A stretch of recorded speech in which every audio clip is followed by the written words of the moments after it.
Welcome, dear listener, to a truly remarkable story, one that not only aims to uplift your spirit.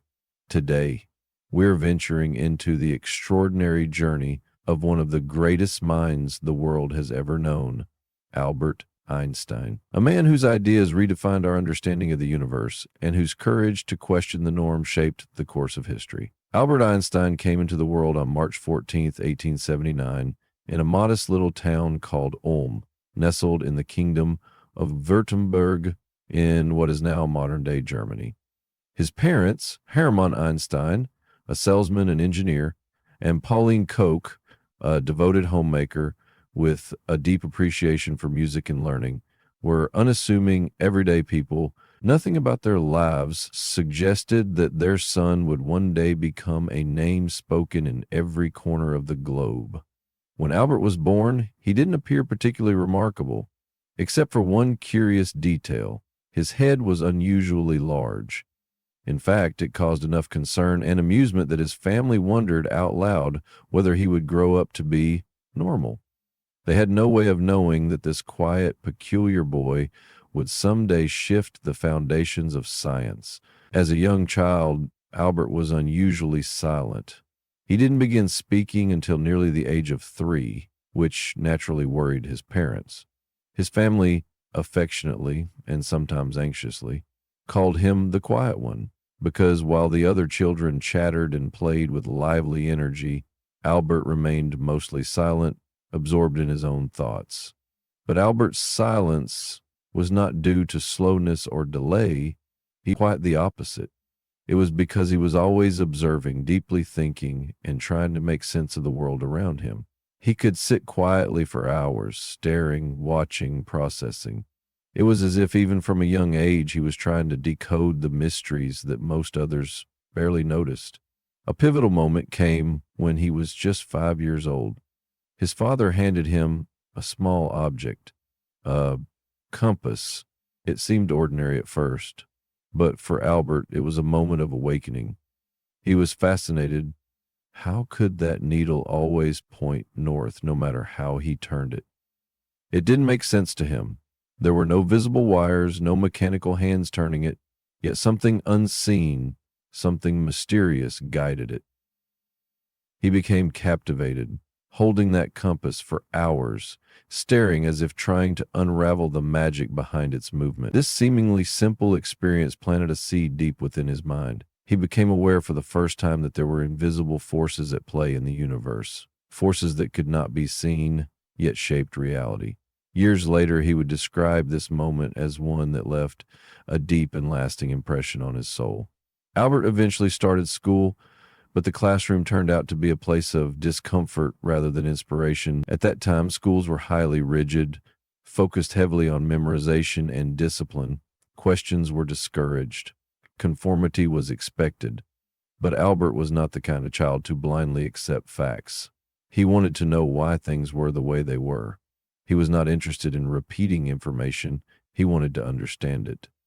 His constant questioning and refusal to conform often frustrated his teachers. One teacher, exasperated, told him bluntly, "You're a disgrace.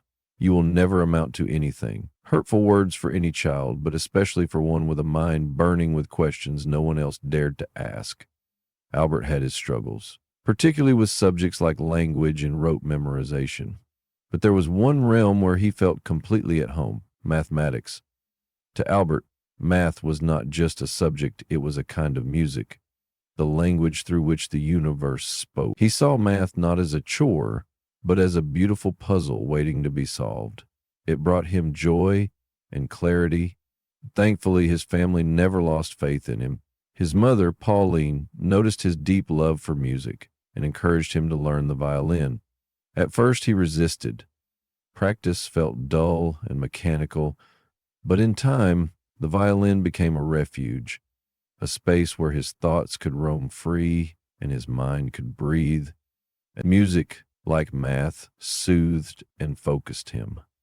His uncle Jacob also played a significant role in shaping Albert's intellectual world. Jacob had a love for mathematics and a playful way of teaching that sparked Albert's imagination. He would say, Math is like a treasure hunt. Each problem is a clue leading you closer to a beautiful discovery.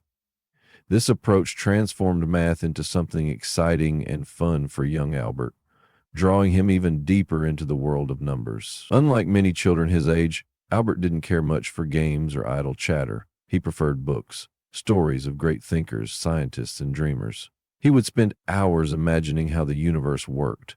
One day, walking home from school, he posed a question to himself that would guide his thinking for years to come. What would it be like to ride on a beam of light? This wasn't a random daydream. It was the beginning of his quest to understand light, time, and when he was 15, life threw another challenge his way. His father's business collapsed, and the family was forced to relocate to Italy. Albert stayed behind in Germany to finish his education, but the separation left him feeling isolated and deeply unhappy. The strict school environment, combined with his loneliness, became too much to bear.